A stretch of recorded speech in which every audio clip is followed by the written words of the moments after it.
Yep. Hey, you don't have to give me your real name. But what name do you want me to call you? I couldn't use my name. It's mine. Well, and of course, we can talk about, if you want to release it now, if you want to release it later, we can edit it out, whatever you want to do. But, I kind of like, I'm outside the grid, and there's two purposes. One is that it's kind of something that you can pass on to family later on if you don't want to publish it now, or it could be something we can publish. And you can get comments and, you can, people want to, they want to hear stories of people while they're out there and when they're doing things. And of course, we can get your story out there. And, what you were telling me just then is that you were about 2 years into to what is now a stage 4 cancer diagnoses. And I don't even know what stage 4 means, and I really don't even know what cancer means, but you kind of told me some. Whenever it goes into another organ. Like if you have bladder cancer and it gets into your liver, then it's stage 4. If you got prostate cancer like I've got, it got into my bladder, and that made it stage 4, which is stage the final. 4. Which is what now? The final stages. But now, does that mean you're facing mortality for sure, or is there some room for wiggle? No. There's wiggle room. Good. Because, like, glad you brought that up. It's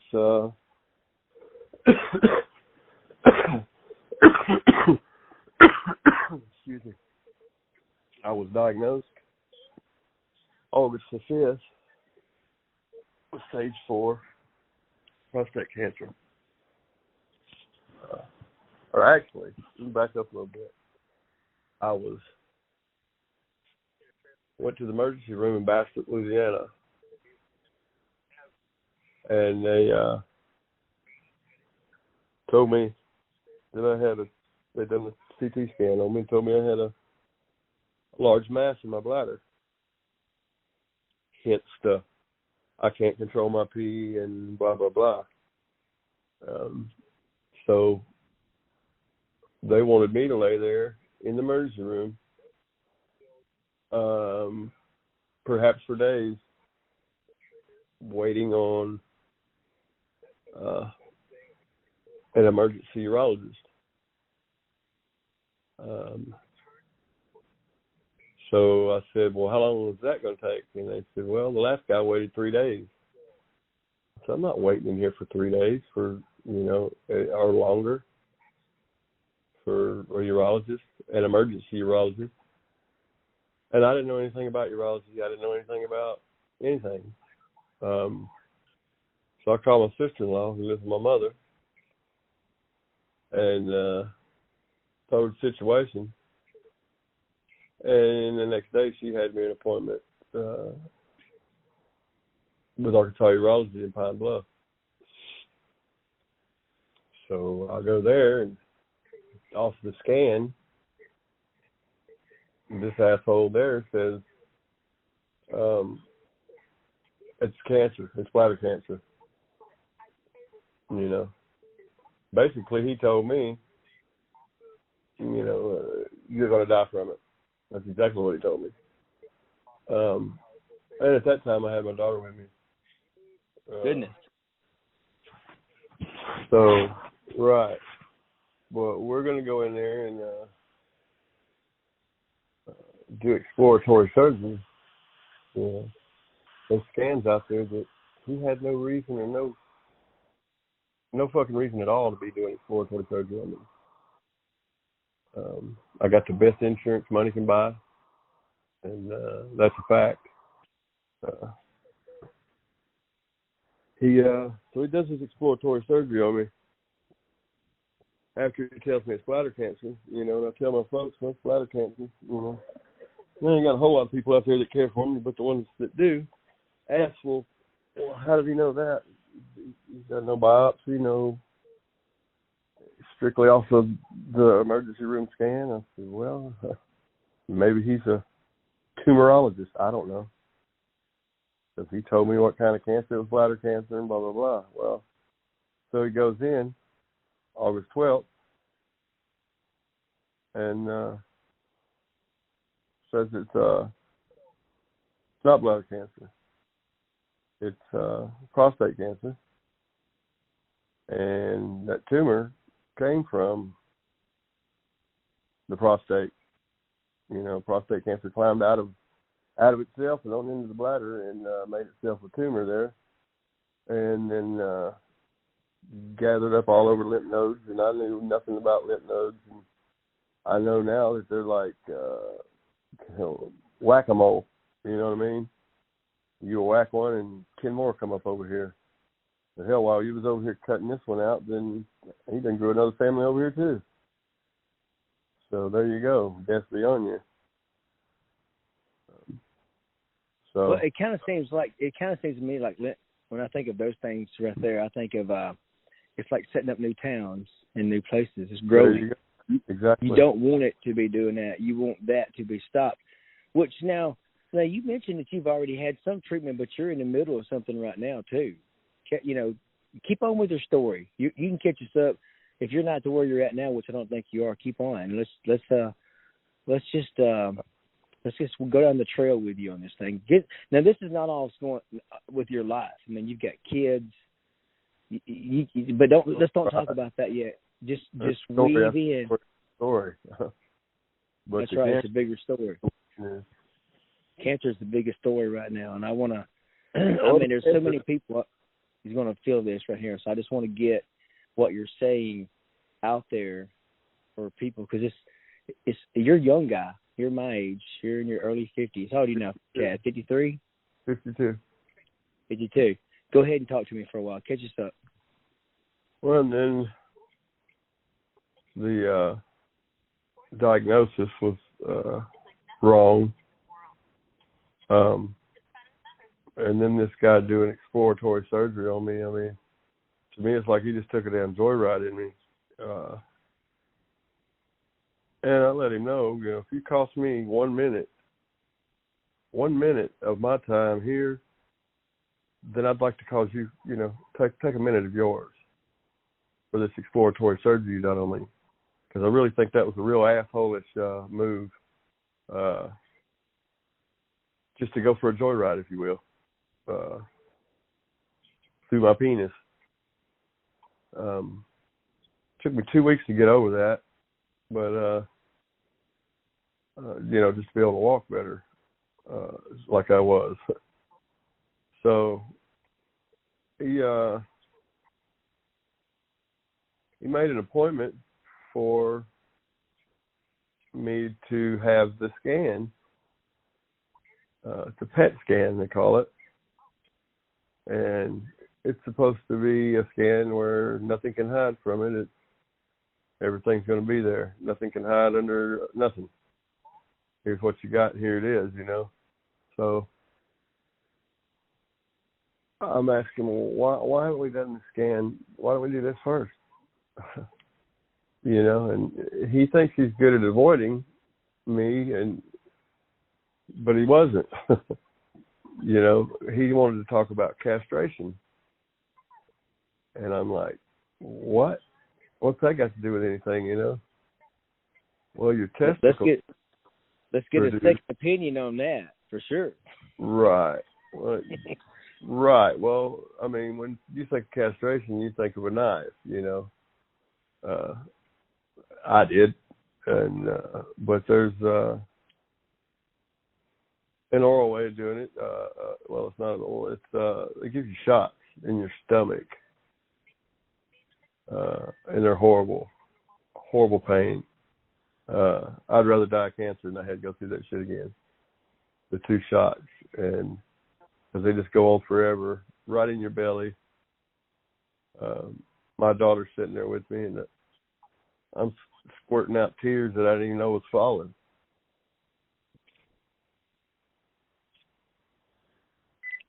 I remember a post you made on Facebook about that time, about, you know, something about castration. But now, do what? Well, Cat, you there? yeah. Look, clock Are up. you okay? Are you okay, sir? Yeah, hold on a second. Okay. Hello. Okay. She's going to get my vitals real quick. Can you hold on? Okay. Yeah, well, hold on. How you doing today? Good, how are you? I'm good.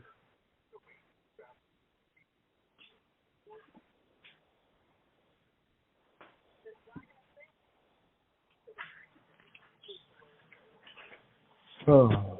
Could be better, huh? Yeah, that's all good. It's been a long day.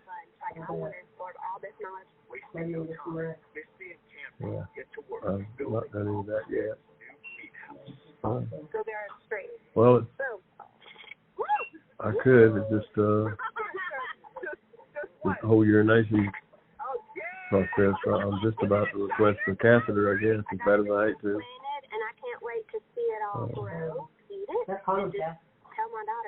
Well, no one's mentioned that yet, but my mother did. My mother mentioned that 2 days before I came here. So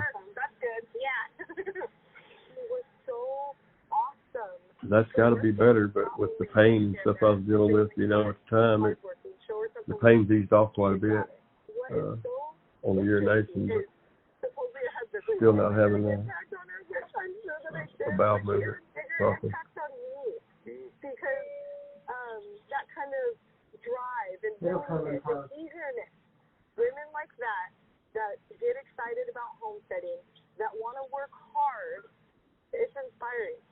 Tamara is a really good example of somebody on the homestead that's willing but not able. And you gave her the ability to do what she always wanted. My blood pressure's been okay. Not the greatest, but it's been pretty good.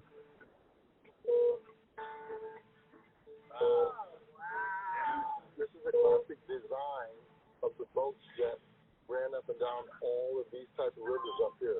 Well, that's 131 over 3 million lakes. Pretty good, huh? 12,000 rivers. Good. Not that long ago, there were no roads here. I mean, the Alaska Highway was built in the 40s.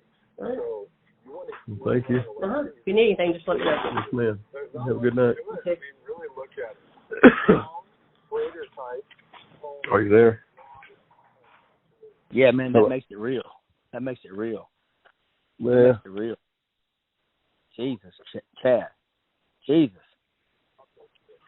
Oh, my Lord. So now, man, so, and you mentioned, that daughter. She's been back. Every picture in my head I've seen over the past, I don't know, since 17 or 18, that little girl has been there beside you.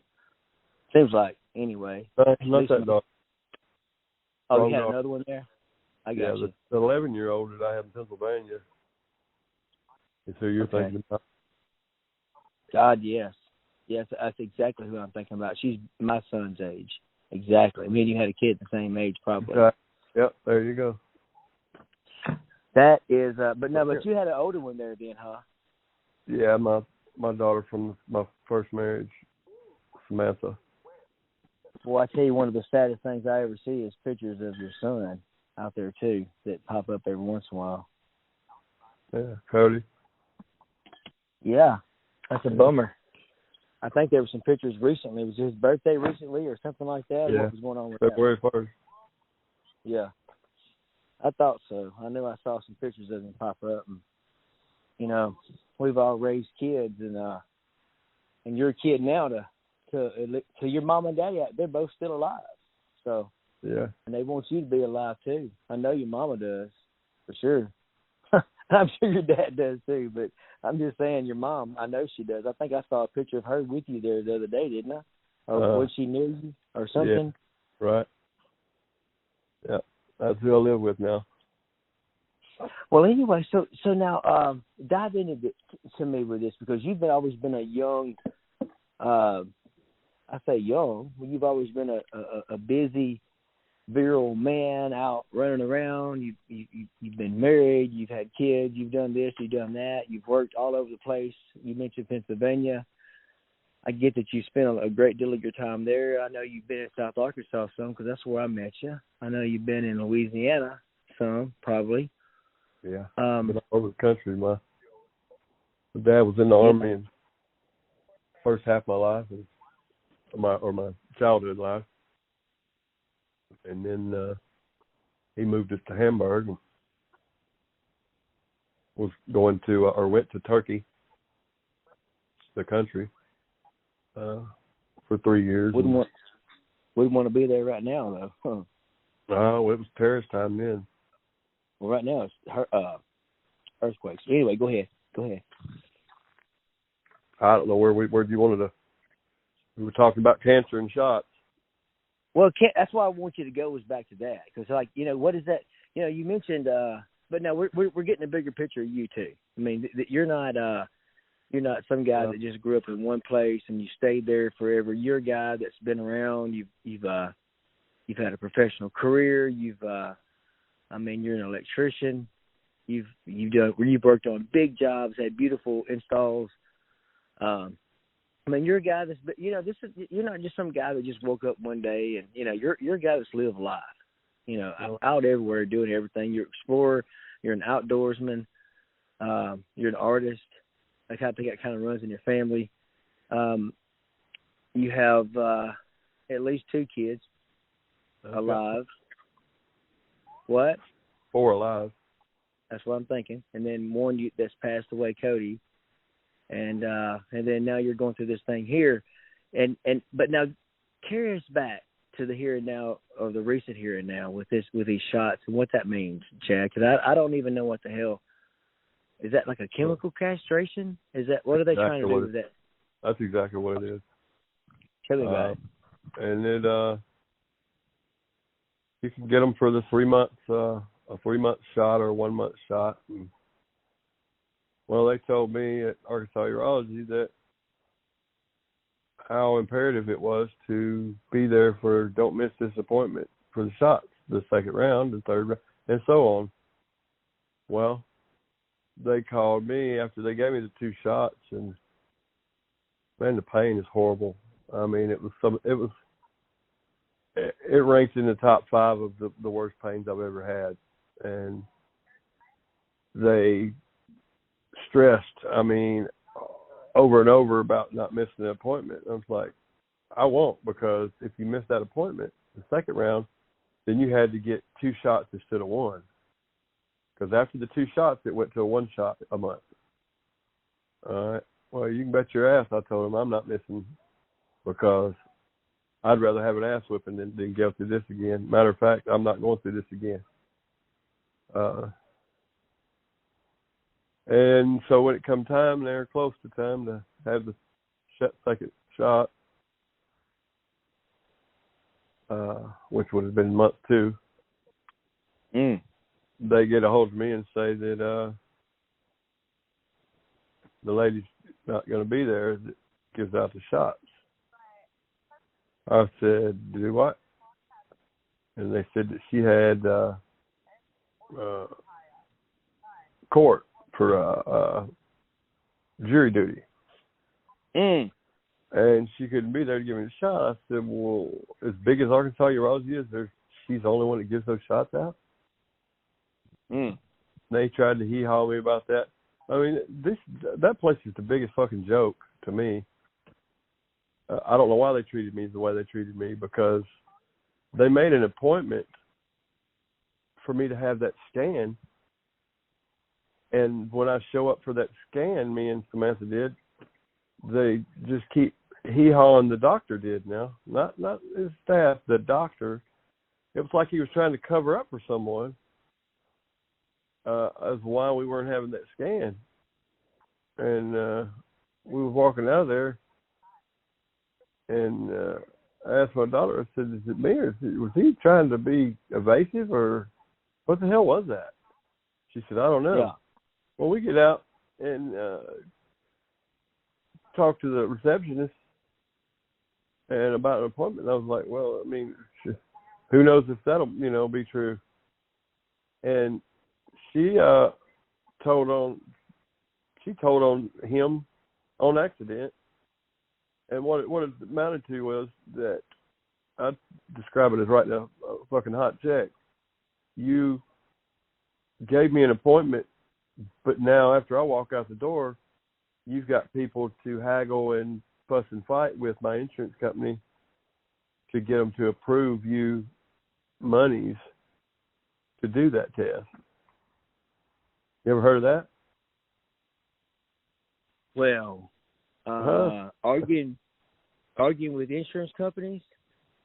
Right. That's what they were going to do, is argue and haggle with the insurance companies in hopes that I could keep that appointment.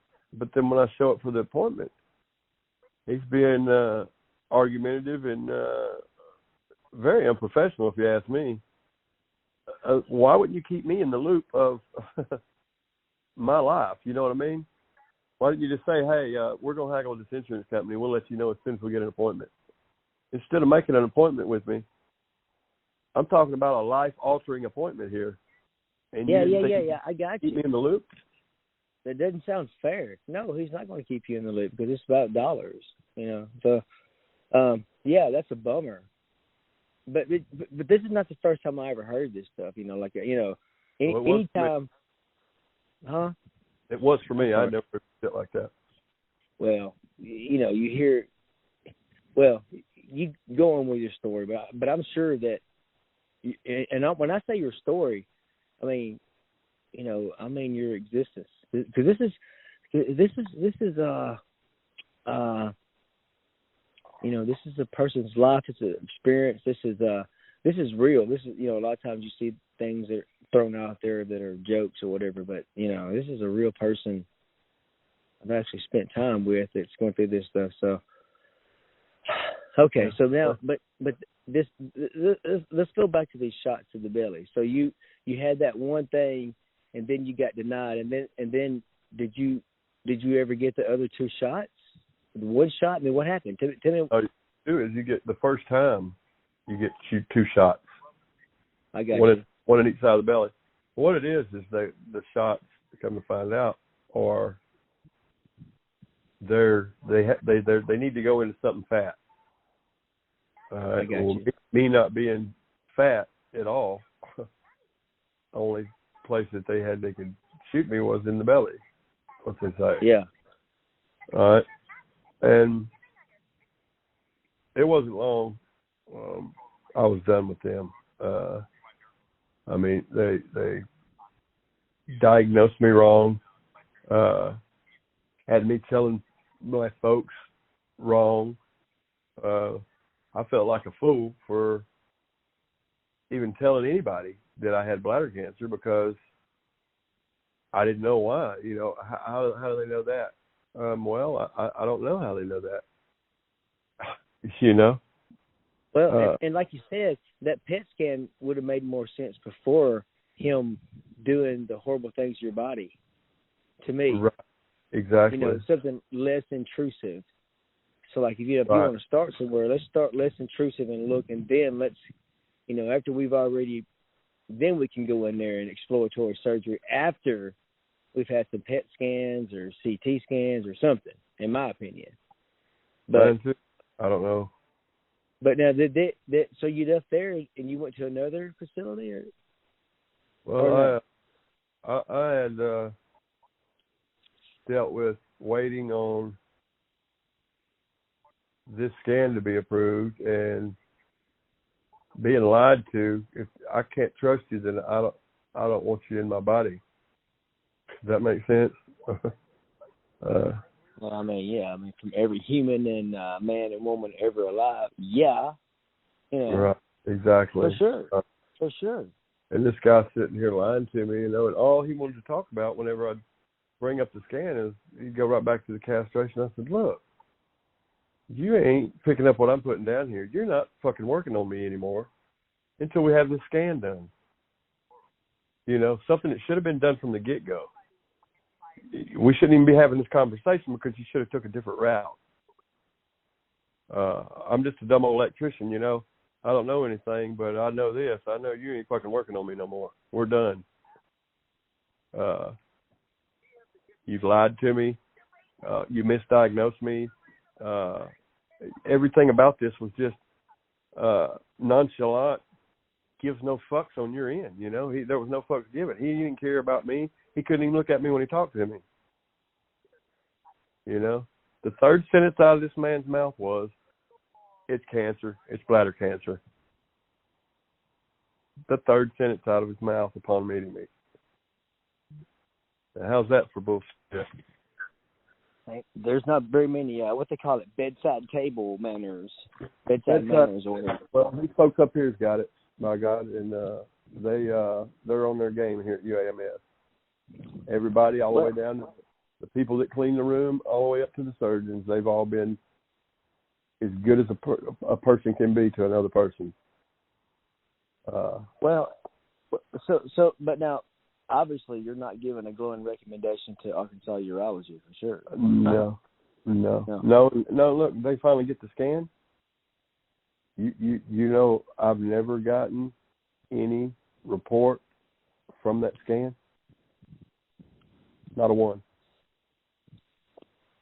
All right. Well, so let's go to UAMS. Is I had a huge health problem that occurred with me in 1999. Actually, I had an accident. And those people right there, that's who fixed me. UAMS. And that's a great organization. And that was almost 25 years ago. You know.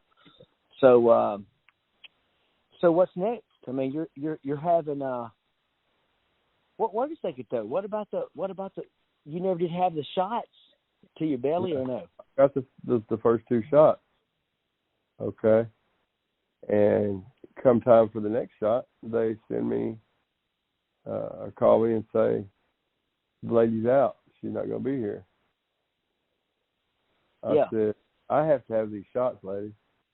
I know you're just a messenger, but you need to get me somebody on there because I'm not going through this. I'm not getting those two shots again. Because it's two shots the first time and then it's one every month.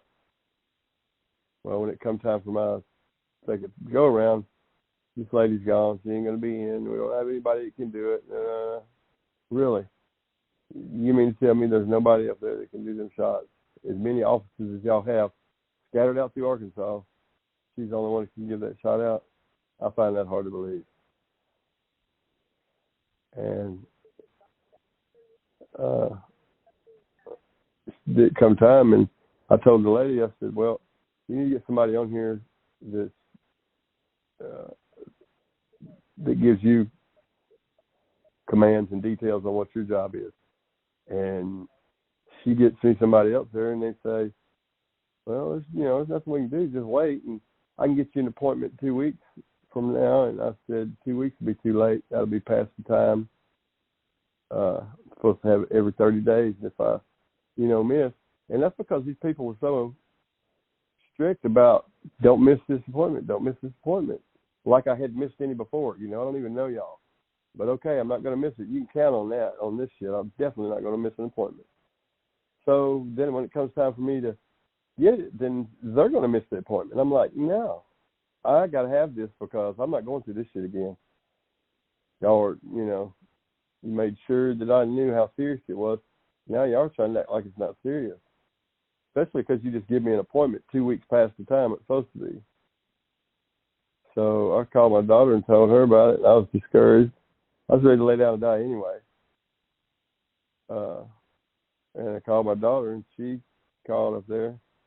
And she got somebody's ass enough to where they woke up and said that they'd have somebody there that was 1 hour. They could hold on a minute. Let me stick back. Yeah, well, they got it to where they could get it within 1 week. It went from 2 weeks. I said, no, that's not going to get it. They told me stressfully for 10 minutes. They told me about how imperative it was not to miss that appointment. Now y'all are trying to miss it. No, I need this appointment. And it went from 2 weeks for me to my daughter called and said she had it moved up to a week. And I told my daughter in the meantime of her trying to get a hold of somebody because she knew somebody that knew somebody that, you know what, I'm done with this doctor, so don't even worry about it. I'm done with him. I can't trust him. It's been one thing after another with him. They lied to me over and over. He has his staff lying to me, and So my daughter called someone that she knows that works there, or someone she knows that knows. But anyway, they got it down to that week, and I was like, no, I'm not doing that. And Samantha, my daughter, said, well, if you're not going to have that doctor, what are you going to do? I said, there's more than one up there, right? She said, yeah. I said, well, get me in with another doctor then. 10 minutes later, she had me with another urologist out of the same office. And I didn't even try those pants on, you know. I said, no, you know what? I'm done with it. To hell with it. One of his colleagues, you know what I mean? I don't trust it. I don't trust him, and I don't trust none of his colleagues to do work behind him. You know, or you know what I mean? The whole trust thing was gone out the window. And yeah, I agree with that. It's time to move on to somebody else for sure. Right. Well, my daughter's like, you know, what are you going to do? I said, I'm going to do what I said at the beginning. I'm going to let it kill me. Y'all going to see what cancer looks like when it kills someone instead of something that they put in the way of the cancer. For, you know, chemo or radiation or surgery. Now, y'all going to see what it looks like when cancer kills a person. So that's what I was going to do. And couldn't deal with the pain. I was chasing pills down. A 7-day supply. I was having to go all over the country, and they kept telling me the DEA this, the DEA that. I said, does the fucking DEA know I got stage 4 cancer? And y'all are giving me a 7-day supply of fucking pills. And then after that 7-day supply, I'm having to hunt you down. You're out of town, or you're not at the office that day. And then I'm dope sick. You know, for those people who don't know what that is, that's when you are on synthetic heroin and you run out, you're going to get vehemently sick, shitting, throwing up, miserable. Fucking miserable. And these people's got me like this. When I told them I'm not going to do this, I dealt with hydrocodones. When that was a thing, I'm done with that. If this is all you got for pain, then that's fine. But you have to be Johnny on the spot with my fucking meds. You can't be, we wasn't in the office. I couldn't get a hold of him. Hello? Yes, ma'am, I am. You want anything up here? What I have up there left. Yes, ma'am, I'll take that. And I think that's it. Yes, ma'am. I'm sorry it's so messy. Yeah, okay. All right. Thank you. Have a good night.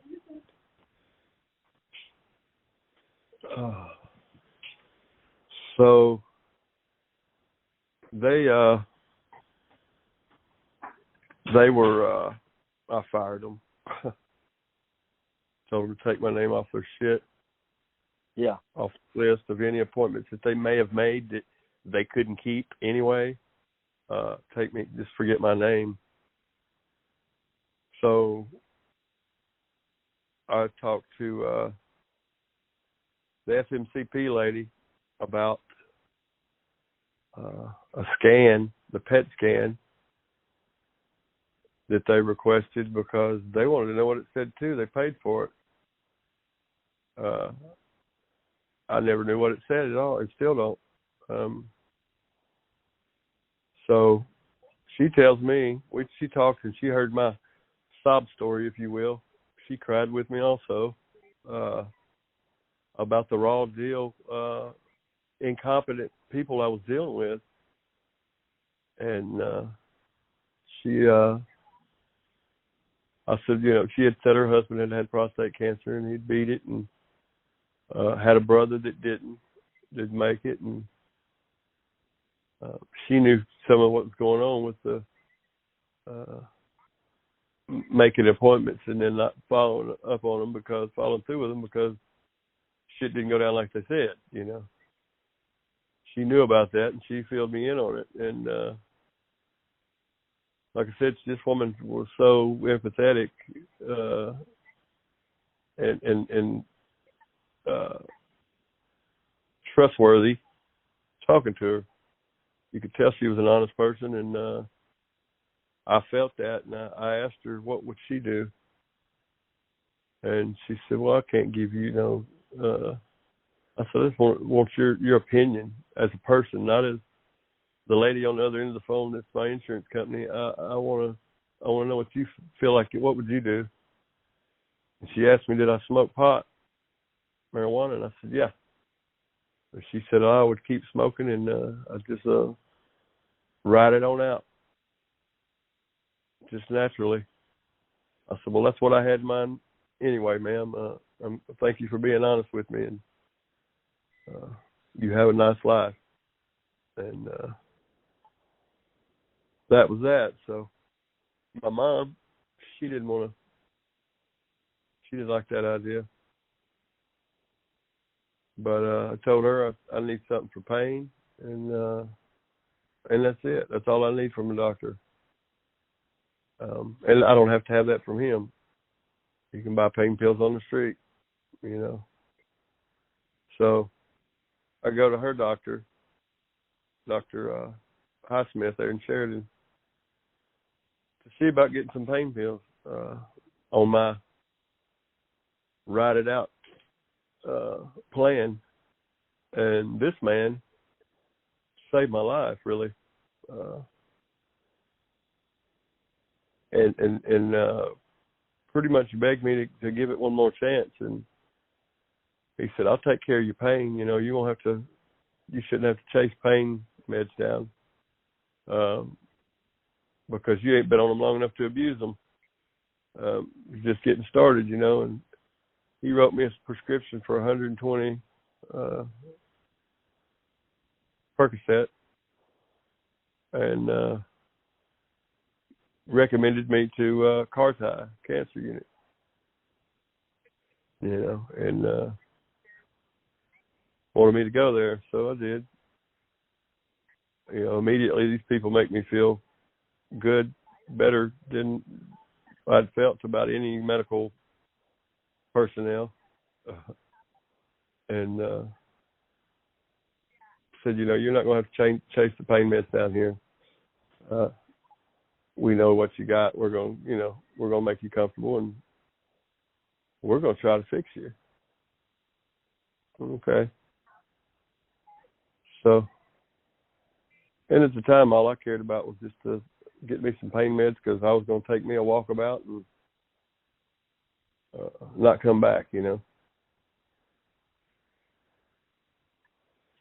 So. Yeah. Well, so we don't do that.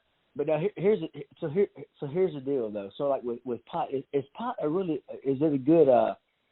is it good for your brain when you're in pain, or is it good for your pain when you're in pain? It depends on what you get, man.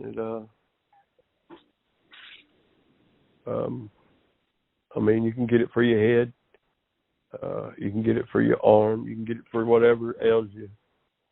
They've got a gummy or edible or flour or resin. They have something for you that will help you. I don't care what you have.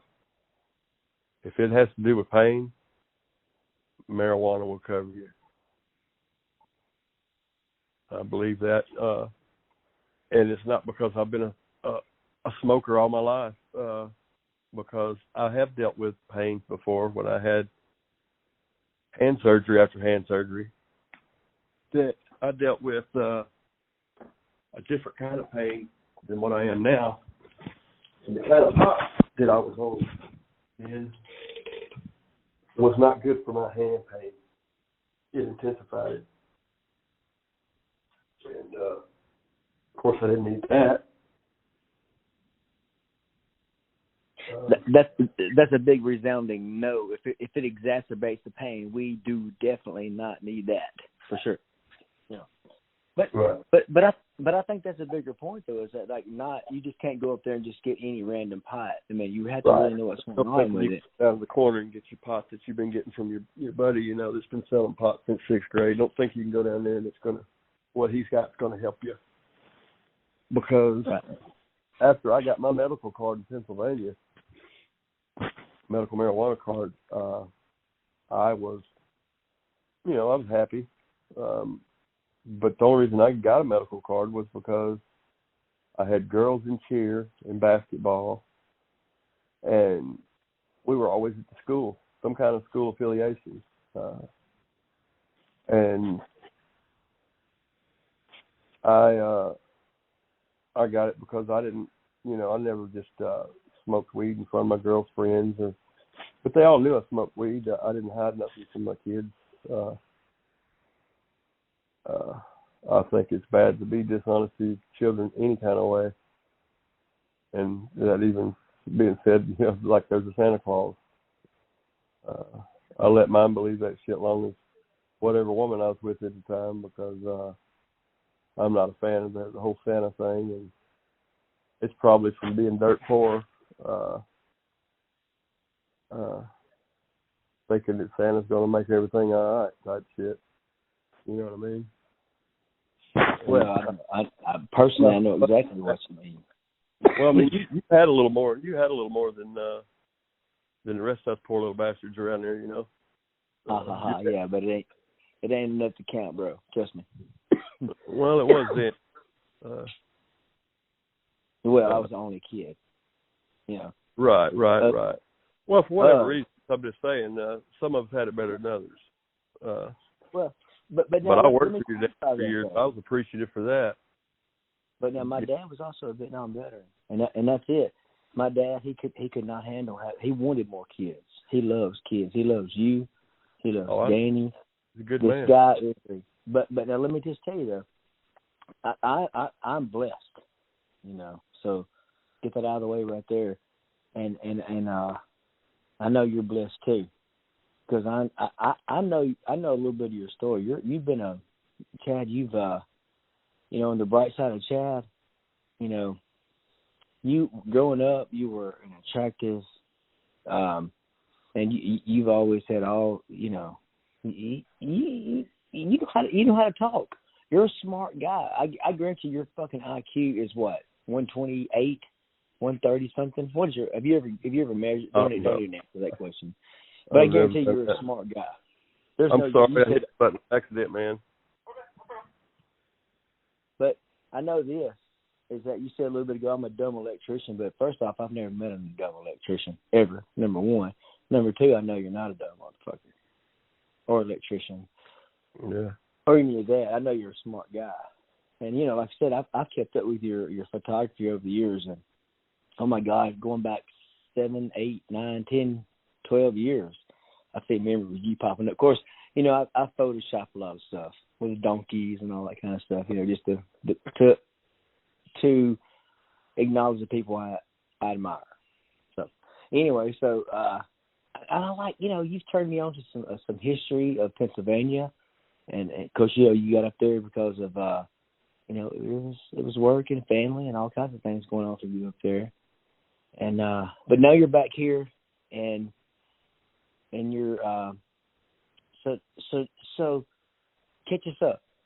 So we've I know you've said that recently had some stuff going on, but right now, what are you doing? You're having stuff right now. Catch us up if you're not caught up yet. I'm laying in the hospital bed. And we know that's true because we've heard these nurses right now, female nurses, come in and out. Really, I'm just here under observation right now. They have a surgical team, a vascular team here, that was concerned with the CAT scan that was done of my vein that runs from your, it's a SMS, I think, called vein. And it runs from your heart to your guts. It feeds your guts blood. All your organs down there.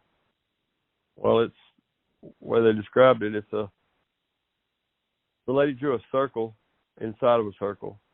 All right, the inside circle is your vein, and the outside circle was the encasement. And that encasement's got a tear in it.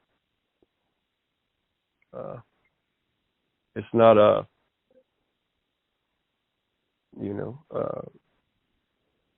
well, obviously it's life-threatening, or I wouldn't be here.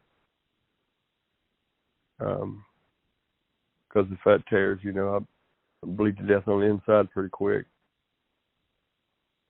Don't know if it was caused by radiation or straining from this or that, or if it just happened, Don't know. Don't know who's to blame yet. But they're watching it to see, has it moved or, anything. So I'm up here on observation for that, and then, of course, the urologist here, they had them come in because one can't do their work when the other one's doing. You know what I mean? They can't. One's got to come before the other. They both can't just jump in there and work on something. The urologist and the vascular team. But they have to know what each other's doing. You know what I mean? On this level. And the whole, I haven't had a proper bowel movement in a couple of weeks now. Not a proper one. That being said, you strain, you stress, and you strain and stress, and shit like that can cause this encasement to go ahead and blow.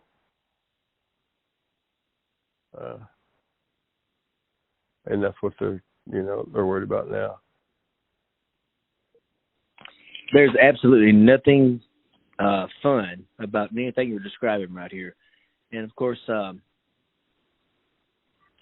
this is since August, so this is September, October, November. How many? About 5-6 months into your situation right now.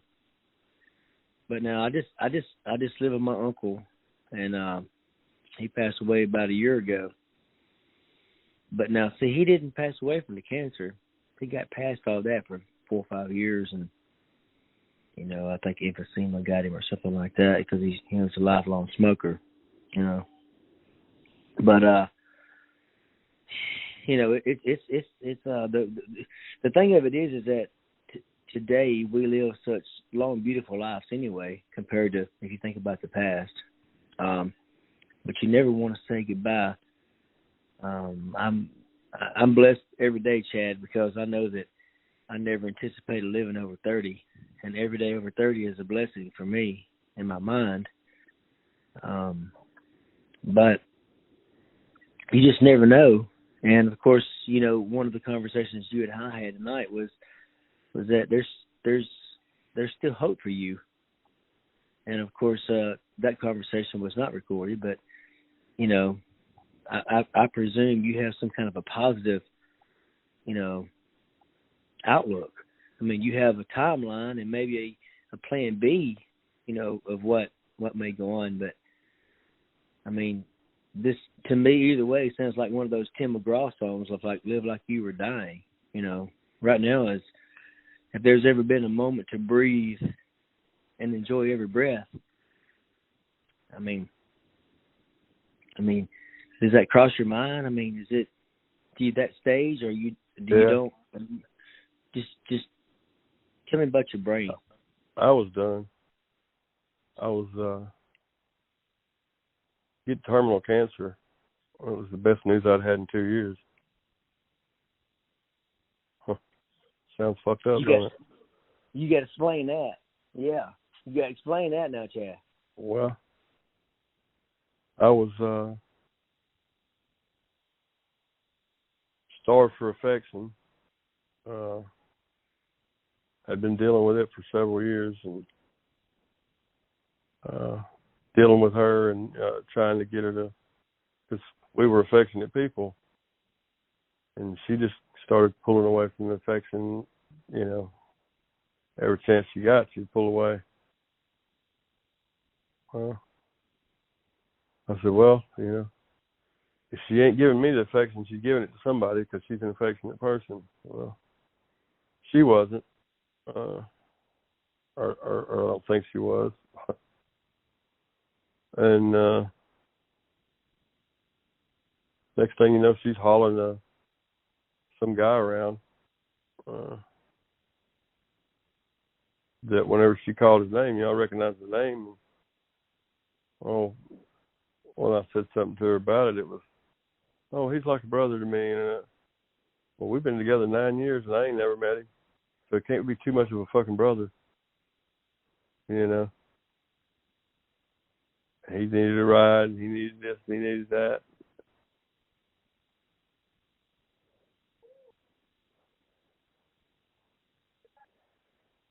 Anyway, she was, my woman was hauling some dude around in a vehicle that I was paying for and gas money that I was working for. That's a hell of a deal. She didn't work. Hell of a deal. She didn't hell work. Of a deal. How about it? Hell of a deal. And then it was like, how dare I even say anything? Well, I'm supporting your daddy because he don't have a job. He's going through cancer. She's hauling him back and forth to the damn cancer place in Harrisburg on my dime. And hauling your dad around is one thing. You know, paying his bills, that's another. But then to be hauling this dude around? No. He can stay out in the fucking barn or something. But, you know what I mean? We ain't hauling him around. We ain't, you know. And I'll help anybody I can. And then some. But for you to be shady about it, hiding it from me, that tells me that something's going on there a little more than what you say. So. Well, it kind of sounds suspicious to me, just in the way you're describing it, too. Come on. Right. You just, you know, you don't, this guy hadn't even been around my house, has never been in my house. I called her one day and said, what's up? And, fixing to take Chris to such and such, or back home. I said, back home? And she said, yeah. Well, she had me on, we was on FaceTime. This asshole's in my house. You know? And she's saying that she didn't have no sexual, you know, urges from him, you know. It was totally just a brother-sister friendship thing with her. I was like, well, if you think he ain't wanting to fuck you, then something's wrong with you. You're a special kind of damn stupid. And it got down to, I'll tell you what, you put that son back in a vehicle that I'm paying for and buying the gas in, and the $30 that my daughter just told me that you gave him, yeah, you put him back in that vehicle and you're going to put his life in danger. What you going to do? And yours. And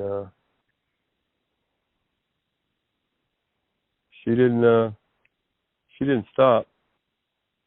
And so she's ready to stop. And that was, you know, until I told her, I'm just going to sit back and watch what's going on. And I did. And it was definitely romantic feelings he had. Because if you didn't have romantic feelings, you was just as dumb as what she said he was, then why was she scared to be around me? Anyway, it is what it is. She found out he was elite, like I told her, and yeah, never once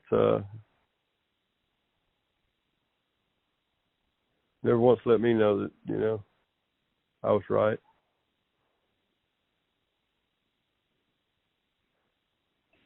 I mean, you know, admitting being wrong is hard to do, Chad.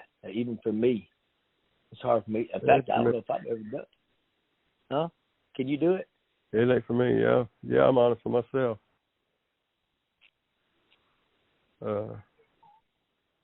What's the hardest thing you had to deal with? Hardest thing I had to deal with in life? Through all you talking about right now, what's the hardest thing? Well, we had a birthday party for my daughter. She's not my blood daughter. I raised her for 10 years. Raised her longer than I ever had any of my own under my roof. And she was my kid. And that got taken from me also. Had her birthday party, and one of her friends that was always at my house too, Alyssa, thought it'd be cool to smear cake icing all over my face. So we're tussling around and laughing, and out of nowhere, my daughter grabbed her and just body slammed her on the concrete. Freaking body slammed her, and told her to stop it and shit and all that shit, So I was kind of wondering. Me and Heather looked at each other like, "Wow, what'd she do that for?" That was a little bit of overkill. Well, we didn't know why she did it, like that. But let her up, Jeff. So she let her up. I can't believe, you could tell, how when somebody's trying to keep from crying, but they're, not doing the best job.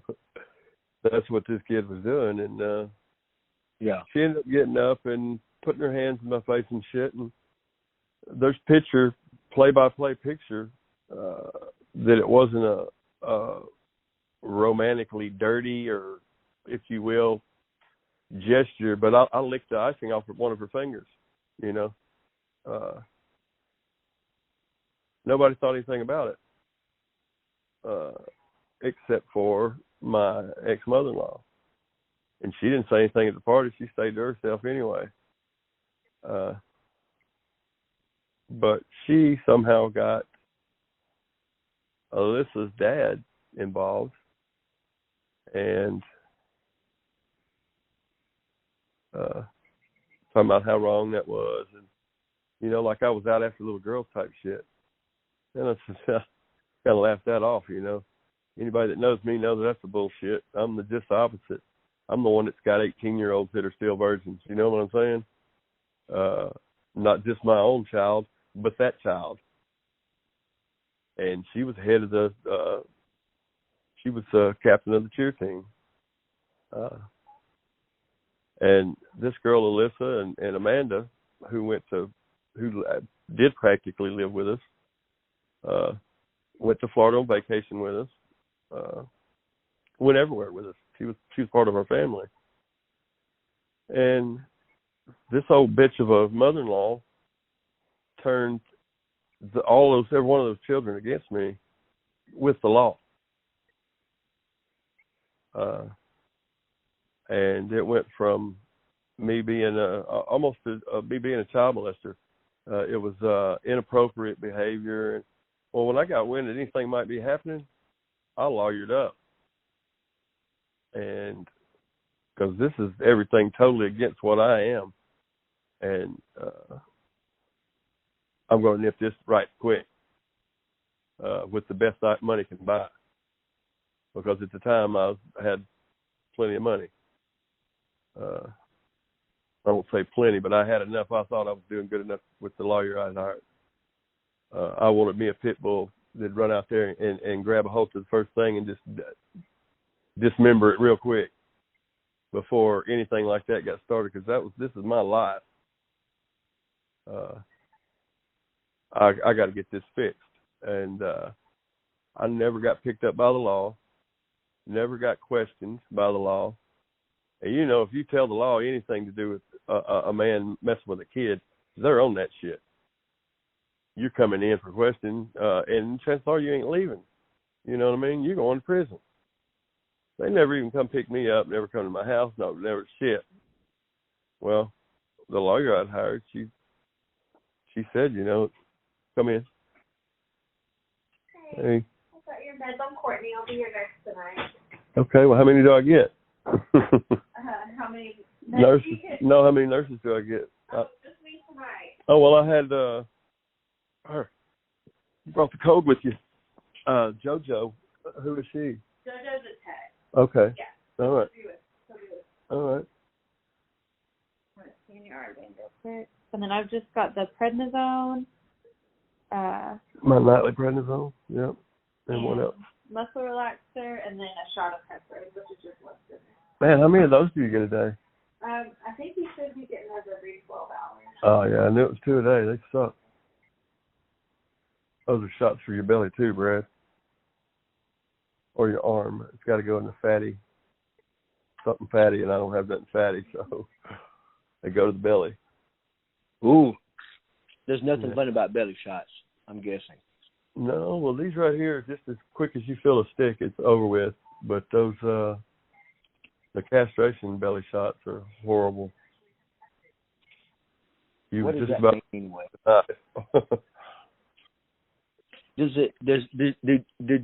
Do things disappear, or is it just a blood vessel thing, or how does that work? I've had a vasectomy. The castration shots, they start wearing off about the third week. Oh, so it's not permanent. It's only a temporary thing. Right. Those are, yeah. I got you.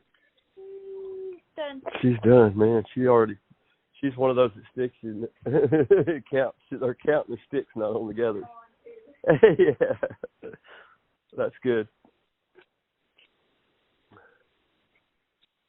Anyway, all the staff here is great. But when you've been dealt with what I've dealt with before this, lots of people seem great. Well, from what you were describing when we left off there. Hold on, okay. Brad. How's your pain doing? It's on about probably a 3 now. Okay, good. Yeah. That pain medicine you can have in about an hour if you want me to bring it. Yeah. Well, we'll just let me know. Okay. You can see your journal. Okay. I'm sorry. No, is there anything else that you need right now? I don't. That muscle relaxer seems to be helping. I don't know if I need more of it for a bowel movement, or I don't know if I need more of it. Still not had a proper bowel movement. You haven't? Mm-mm. We can call and they might put you on some sort of like stool softeners or something, or give you Miralax. Well, they did, and he told me to ask for it again. So now that you say that, so. Okay, let me see what I can bring. Okay. See what's in your chart. All right. And then that pain medicine, since you said that muscle action is working good, if you feel like you need it, just call me and I'll bring it. Okay. Okay. All right. If there's anything else, just holler at me. Okay. Well, thank you. You're welcome. Anyway, go ahead, Brad. Well, I'm sorry. I didn't know she'd walked in there, and of course, well, that's 3 people that's walked in since you've been on the phone with me. This is how they are. I mean, they're they're not understaffed on my end. Well, that's exactly what I was going to say. Is that you're getting a lot of, I mean, you know, it sounds to me like a lot of service. Yeah, care. That's exactly the word for it. We've been on here an hour, and that's 3. So about every 20 minutes or so, you're getting somebody come in, at least during these hours. And, of course, at nighttime. The flow out. Yeah. You know, sometimes you want some sleep. So what about sleep? I mean, do you sleep any with all this stuff going through your system? And... I haven't slept a lot. Like right now, I mean, I need to go pee, but it's not going to be enough to amount to anything, because the feeling of needing to pee, like really bad, is still upon you when you're done peeing.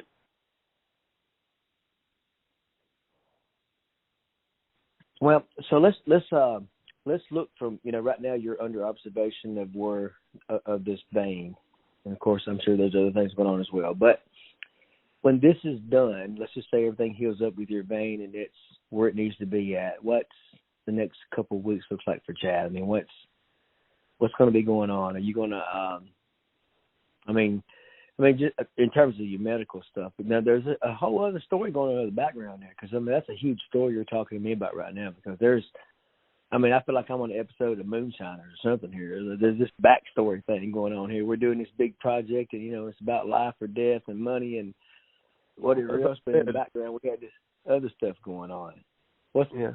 As I said, getting terminal cancer was the best news I've had. I had my life was just demolished, and it all stems from jealousy of another human being.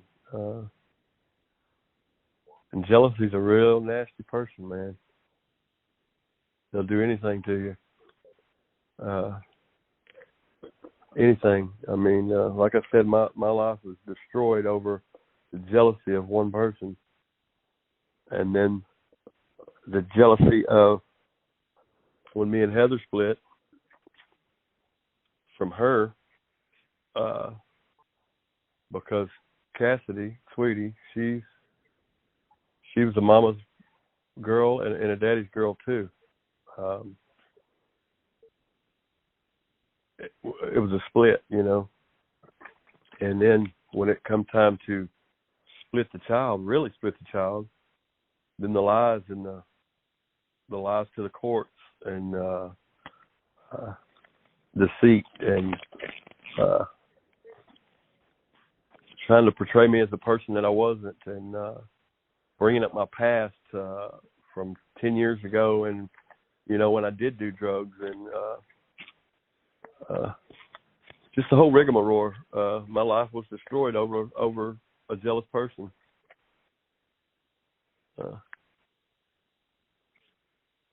Did I turn to drugs after the fact? Yes, I did. Was I doing drugs before that? No, I wasn't. Hadn't done any drugs, any kind of hard drugs for 10 years. The whole 10 years I was in Pennsylvania. It wasn't there. It wasn't around. And it was because of the people that I hung with and the schoolish atmosphere, if you will. Because, for the most part, those people are out doing with their kids and going to cheer comps, and they're not doing drugs. I was that person. I wasn't doing drugs, though.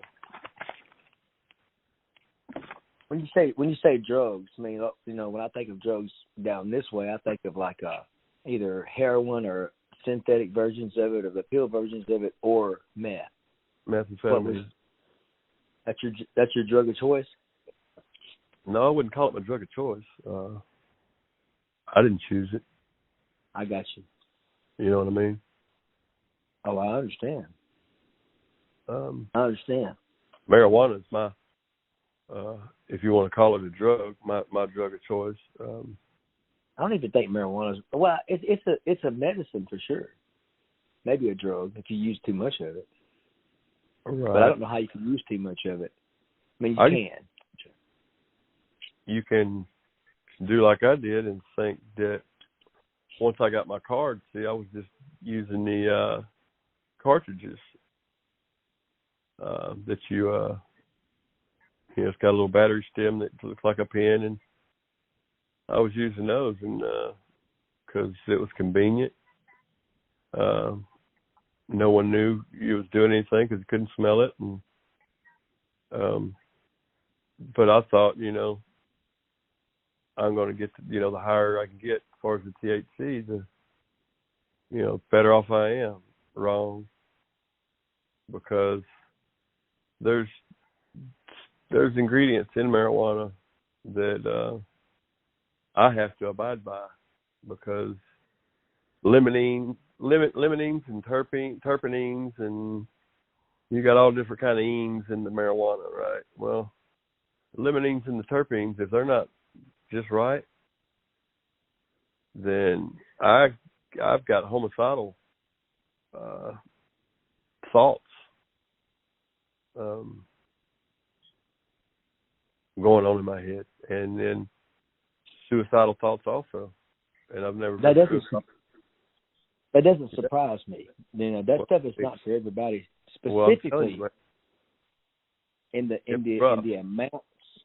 amounts that you're talking about, because those pens. Well, first off, the kind of weed that you and I smoked. Now you can still get it, but you got to chase it down. And it's actually pretty much legal these days. So it's like 7 to 14% THC. But just the weed itself is 30, 40%. And then when you move it down to a liquid that's vaped, you know, that's a lot of THC. Super concentrate. Yeah, so that's not just smoking a joint, man. You know, that's some super concentrated bullshit. And that's new territory, you know. Now, I want to go down that road of thought you were on there, but I want to just slow it down for just 1 second and say, hey, you know, he even said it. It's not just about him smoking some, you know, some Reggie. This is medical marijuana that was reduced down to, and what that means is it's probably been run through some kind of a grate thing where it squeezes all the oils out of it. It could be that. It could be that it was cooked down. However it got there, I don't know. But so now, and I'm gonna tell you this, it makes me paranoid as hell.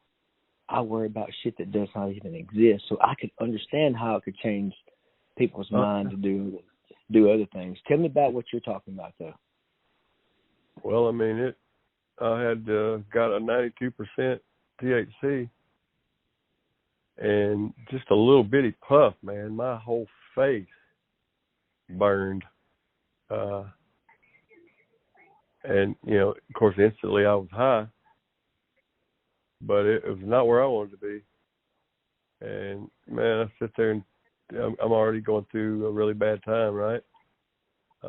Worst time in my life, in fact. And one puff of this shit just spun me around. And if there would have been somebody that was involved in my wrongdoing, that's done me wrong at that immediate time, I'd have killed them. And I wouldn't have thought twice about it. But I still had just enough of my mind. If I'd have took 2 puffs, it probably wouldn't have went down like that. But after that second puff, it set me on down. And I talked to somebody, and they talked me down. They thought it was all about me killing myself. No, it's not about me killing it myself. It's somebody else. And they calmed me down, and next thing you know, next day, and I was curious if that's what did it or not. Because I know me, I know my body. And sure shit, that next morning, my buddy told me, he said, man, that shit there is too strong, man. It's done such to me. And he started coughing. I was like, well, hold on now.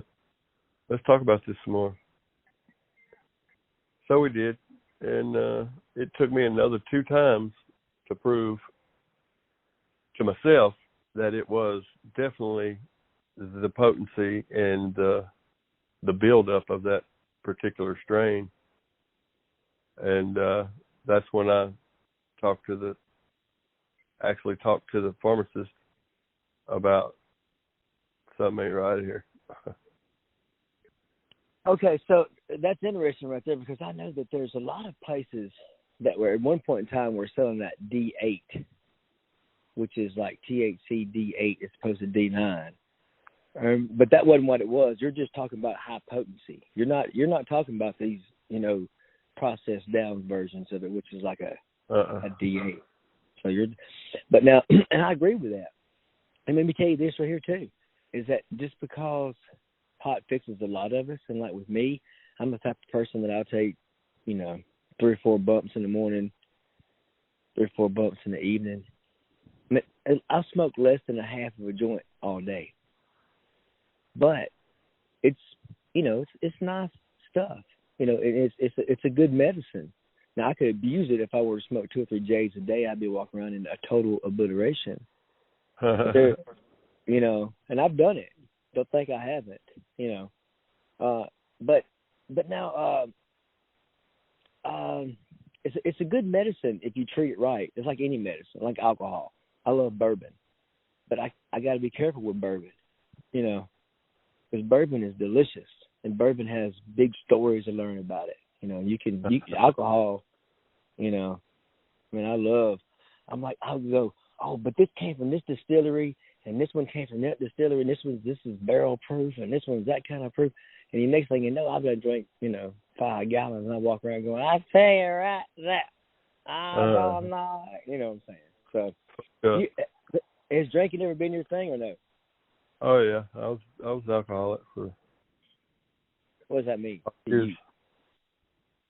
I don't believe once an alcoholic, always an alcoholic. I don't believe that at all. No. I believe a person can moderate but not, you can't do it all the time. But I don't think you have to be a cold-hearted drunk your whole entire life. Right. Well, I mean, in the last year, almost 2 years that I drank, but for sure the last year I didn't. I'm having an old menopausal hot flash here. Hold on a minute. But alcohol is probably not good for cancer, though. I'm gonna talk for just a second while you're doing that. I mean, alcohol is probably not good for cancer. Not in large doses, so everybody needs to understand that. But you don't know what causes stuff like, we have not even talked with Chad about what causes stuff like he has. A lot of it's genetic, it's environmental, it could be the water, who knows what causes that type stuff.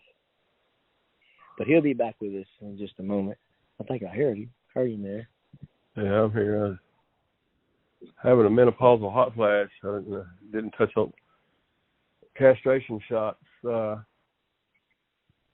Sends you into menopause. Well, I know your voice sounds different, but I think it's probably to me.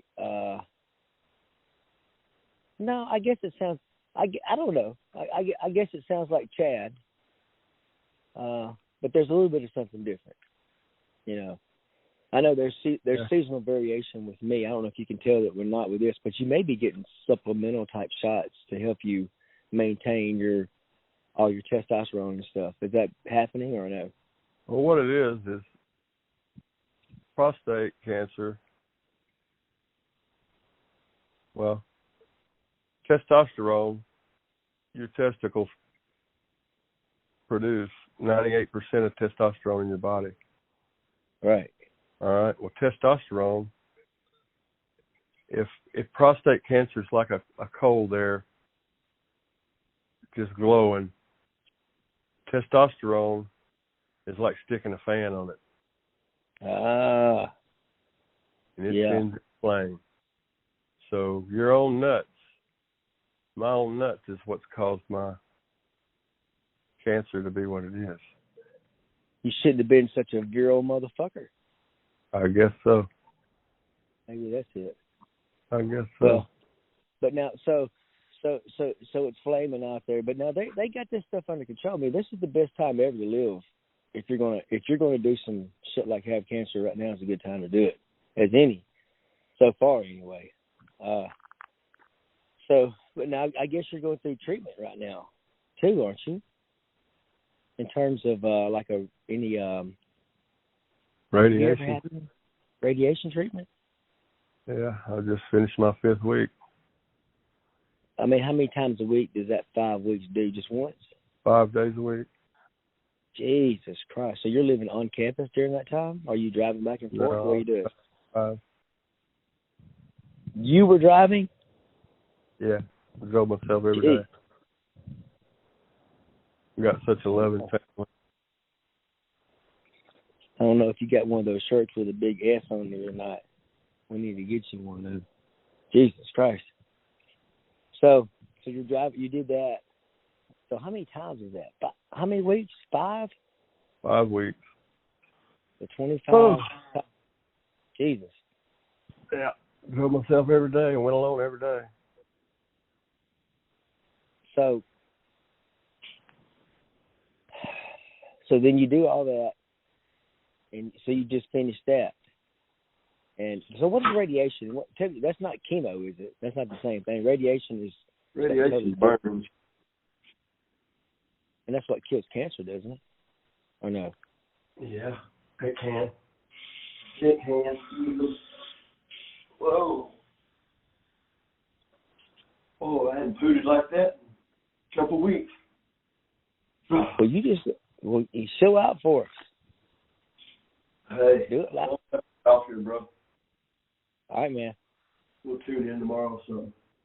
That sounds. Be blessed, sir. Out there. Yep. Talk to you later. Love chat. Bye.